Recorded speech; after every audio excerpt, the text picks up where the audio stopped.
what happened, I have a little story. I like to talk about my girlfriend. I was writing the numerology book. The numerology book took a long time. I was going to write a very small book, believe it or not. And I just kept getting ideas when I would meditate. And then I would work on the book and change things around. It took me 9 years of changing things around. And I finally came to the point, I'm done. But while I was working on it, I was at I belonged to First Unitarian Church, and they had a dinner type of thing there. And this lady Carol, who I would say hello to, you know, just as a passing by. Sure. But this one time, she says, Starvis, what has been happening with you? And we always said hello, and that was it.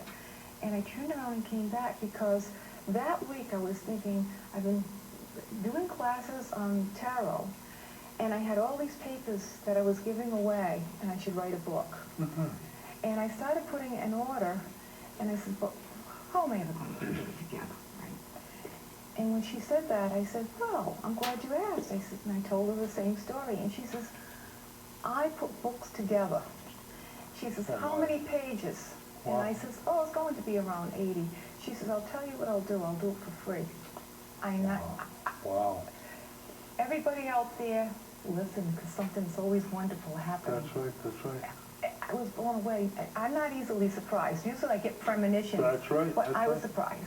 So we worked on the book together. My son-in-law, can't remember if it was my son-in-law at the time, but my son-in-law, he's the one that designed the cover. Right. And so that book went out first, and then the numerology book.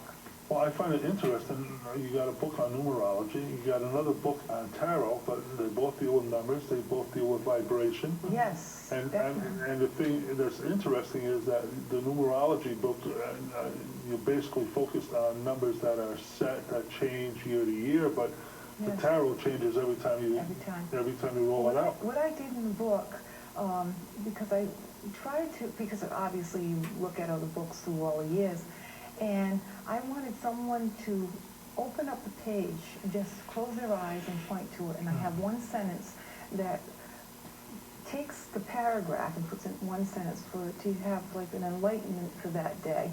And I also did it for each of the cards, so someone could take a card. This is also regular cards too. That book covers that. So you could take a regular card. Say you're not too sure that you want to spend, because tarot cards are expensive now. They're around like $30, and that's a lot to go spend if you really don't want. It's something you may not care for it or that type of thing. So you could buy $3 cards or something. You shouldn't buy new cards. You know, that I want to point out. Even the regular cards. So that's been laying around for a while? Don't do that, no, because... don't do what? Don't buy a deck. Don't use a deck that's been lying around. Or you've been shuffling and playing cards with, because what you're looking for, we talked about vibrations a little while ago. What you're looking for is your vibration. And so I say, buy a deck of cards, shuffle them up, put them in a drawer, like it could be a sweater drawer, or a place that you honor, you know, especially if it's your favorite sweaters, a drawer that you honor. Leave them there for a week, sort of like forget about them. Take them out, shuffle them again, and then ask your question. The best way to start is to ask a question, yes and no. A yes and no question. Or you could take one card and look at the sentence or look at the paragraph that's there, and that will give you direction. Just to go back a little bit, the tarot cards came first, then the regular cards came. So we'll say the hearts are cups, the swords are spades, the clubs are what did they have? The clubs are a club. Hatchet, Yeah, it's still a club. And the diamond is like a diamond, you know, it's shaped like a diamond in the regular cards.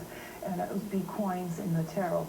So nothing really changes. Everything's the same. We all have the same story. Everything I say here has been said 100 times, but it's the way I say it. And maybe my own particular insight. That's important. That is important. A person's insight in how they live their life, how they see their life. Right, because the insight that you're sharing with somebody may be something that they're kind of aware of, but it hasn't been brought to their attention. And because you're able to pick something and it has value and you put your interpretation on it, it's in different words that they get the aha moment. That's right, and because we can say maybe there's thousands of tarot cards. What makes mine better than someone else's? It doesn't. No. What it makes it better is how you resonate, your interpretation, how it feels comfortable for you. Because we're all different. We need different things. Right. Well, I'll be honest with you. I knew that there was a value to the regular cards that people would use for playing, and I knew that you could read them, but I was ignorant as to what they actually meant, what the values are. Also, now you have an understanding. But now, well, I had a kind of an understanding, but I didn't know where to go for it. Oh, I see. And now I know I can just go to your book and open it up and get the information. Yeah, so if you see the Ace of Hearts Right. in the regular tarot cards, I mean, Ace of Cups and tarot cards, Ace of Hearts are the same thing. And so they're the lower cards. Of course, you're missing out on the higher arcana cards. That's right, that's right. But that's another story. It's like everything's, a person should start small anyway. On a personal level, what I did when I studied astrology and the numerology, and I used the cards, the regular cards and the tarot cards together, so I could see how it's really all the same. Well, you and June used to talk about this, bounce off each other, yes, and because ideas.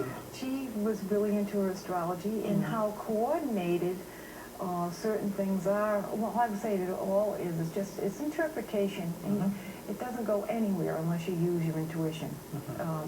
You can memorize every book here, this whole book, you can memorize it, but it means nothing if you don't use your intuition, because that's the door. That's the open door. And I say that with the cards, too. It isn't, you're not telling the future.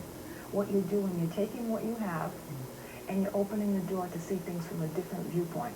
And because of that viewpoint, you've changed your life. And I always say the cards seem like they were a little negative when you're doing the cards. It's not negative. It means that isn't time to go there. So you had a yes and no question, and you're looking for a yes, and you get a no. It's not the time to go there. Just hold back.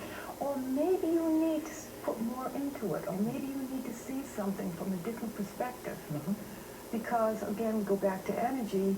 If you're saying positive and negative, and you get all hung up in that, and the yin and yang of it, then you get lost. You lose your moment. You lose the present moment. Because in the present moment is all you have, and it's the best it's going to get. That's right.